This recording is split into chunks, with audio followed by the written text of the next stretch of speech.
Hello दोस्तों, हमारे general agree YouTube channel में आपका स्वागत है। Myself Hitesh Pawle. Today discuss about introduction of computer. Introduction of computer में हम सबसे पहले देखेंगे कंप्यूटर का definition. A computer can be defined as an electronic device capable of processing the data and producing the information. मतलब computer एक electronic device है जो डाटा को इनपुट के रूप में लेता है, जिसे प्रोसेसिंग करके हमें इंफॉर्मेशन प्रदान कराता है, जिसे हम कंप्यूटर कहते हैं। इसको याद रखिए दोस्तों। अब देखते हैं computer system essentially comprise three important part, जिसमें पहला है आपका इनपुट डिवाइस, दूसरा है सेंट्रल प्रोसेसिंग यूनिट जिसे हम सीपीयू कहते हैं, उसके बाद है आउटपुट डिवाइस। इसके बारे में डिटेल हम आगे पढ़ेंगे। ठीक है दोस्तों। अब हम बात करते हैं सीपीयू के बारे में। तो सीपीयू का थ्री कंपोनेंट इस प्रकार से है। पहला है अर्थमेटिक लॉजिक यूनिट, दूसरा है मेमोरी यूनिट और तीसरा है कंट्रोल यूनिट। अब हम नेक्स्ट स्लाइड में बात करते हैं कंपोनेंट ऑफ कंप्यूटर सिस्टम, जिसमें पहला है इनपुट। इनपुट का कार्य इस प्रकार से है, sending the data and command to the computer is known as input. मतलब कंप्यूटर को डाटा और कमांड भेजने का कार्य इनपुट करता है। ठीक है दोस्तों। अब देखते हैं प्रोसेसिंग क्या होता है। Work done by the computer with the help of processing hardware and software. मतलब हार्डवेयर एंड सॉफ्टवेयर के प्रोसेसिंग में हेल्प करता है, जिससे हमें रिजल्ट प्राप्त होता है, जिसे हम प्रोसेसिंग कहते हैं। अब उसके बाद बात करते हैं output. Output the result displayed by the computer is known as output. Computer द्वारा डाटा या रिजल्ट को डिस्प्ले करना या स्क्रीन पर शो करना, जिसे हम आउटपुट कहते हैं। अब बात करते हैं storage. Storage a place to save result inside और outside the computer is known as storage. तो स्टोरेज कंप्यूटर के अंदर या बाहर किसी भी आउटपुट या रिजल्ट को सेव करना, जिसे हम स्टोरेज कहते हैं। स्टोरेज जैसे जानते हो, मेमोरी कार्ड है, अपना पेन ड्राइव है, ये सब स्टोरेज के अंतर्गत आते हैं। देन अब बात करते हैं parts of computer. Parts of computer में है पहला पावर सप्लाई, दूसरा है मॉनिटर, तीसरा है मदरबोर्ड और चौथा है सीपीयू और पांचवा है रैम और छठवा है स्टोरेज। इन सब के बारे में आगे डिटेल से देखते हैं। पावर सप्लाई का मुख्य कार्य होता है सीपीयू को पावर सप्लाई करना, और यह बिजली को कन्वर्ट करता है 240 वोल्ट एसी में। इसका यही मुख्य कार्य है।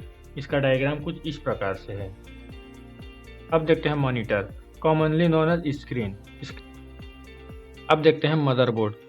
The motherboard I which is something called motherboard. This is usually the largest circuit board. Motherboard इसलिए बोला जाता है क्योंकि ये सीपीयू का मुख्य भाग है, जिसमें जितने भी कंपोनेंट होते हैं सब इसी में आके कनेक्ट हुए रहते हैं, इसलिए इसे ही मदरबोर्ड कहा जाता है। याद रखिए, मदरबोर्ड मतलब ये सबका माता है। ठीक है दोस्तों। अब बात करते हैं सेंट्रल प्रोसेसिंग यूनिट का। The central processing unit CPU. The CPU is the brain of computer. CPU को ही ब्रेन ऑफ कंप्यूटर बोला जाता है। इसको याद रखिए, इसको किसी भी एग्जाम में पूछा जाता है, ब्रेन ऑफ कंप्यूटर किसको कहा जाता है। इसमें ऑप्शन दे देगा, आपका मॉनिटर दे देगा, सीपीयू दे देगा, कीबोर्ड दे देगा, माउस दे देगा, कोई भी ऑप्शन दे सकता है, लेकिन ब्रेन ऑफ कंप्यूटर में आप याद रखिए सीपीयू ही आंसर में आएगा। Operating system and the application, ये ऑपरेट करता है जितने भी अपने कंप्यूटर में एप्लीकेशन होते हैं, ये सबको सीपीयू ही ऑपरेट करता है। ठीक है दोस्तों। अब बात करते हैं रैम के बारे में। तो रैम का फुल फॉर्म है रैंडम एक्सेस मेमोरी। ठीक है दोस्तों। रैम का कार्य होता है कि कंप्यूटर को फास्ट चलाना। जितना ज़्यादा आपके कंप्यूटर में रैम होगा, उतना ही ज़्यादा आपका कंप्यूटर फास्ट होगा। इसका यही मुख्य कार्य है, इसी को याद रखिए। ठीक है दोस्तों। अब फिर आ गया storage device. Storage device, computer storage device any type of hardware that store data. Data को स्टोर करने का जो कार्य करता है उसे स्टोरेज डिवाइस कहते हैं। ये भी 2 प्रकार का होता है, HDD और SSD, हार्ड डिस्क ड्राइव और सॉलिड स्टेट ड्राइव। तो हार्ड डिस्क ड्राइव ये इस प्रकार का होता है। हार्ड डिस्क ड्राइव और सॉलिड डिस्क ड्राइव में सॉलिड स्टेट ड्राइव में अंतर ये है कि जैसे कि आप देख लो, हार्ड डिस्क है जैसे कि पुराने ज़माने में आता था पहले कैसेट, ये हार्ड डिस्क मान लो इसको, और अभी आता है मेमोरी, इसको आप SSD मान लो। ये ज़्यादा फास्ट होता है। अभी लगभग जितने भी आपके कंप्यूटर्स आते हैं, लैपटॉप्स आते हैं, सब में SSD ही लगा होता है। ये धीरे धीरे बंद होते जा रहा है।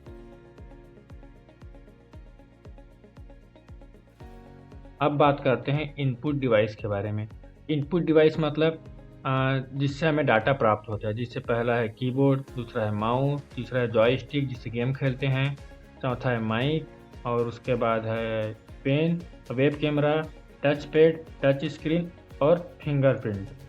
ये सब इनपुट डिवाइस के अंतर्गत आते हैं। इसको याद रखिए, इसको एग्जाम में पूछता है। एग्जाम ये पूछ देता है 5 इनपुट डिवाइस का नाम लिखिए, उसके बारे में डिस्क्राइब कीजिए।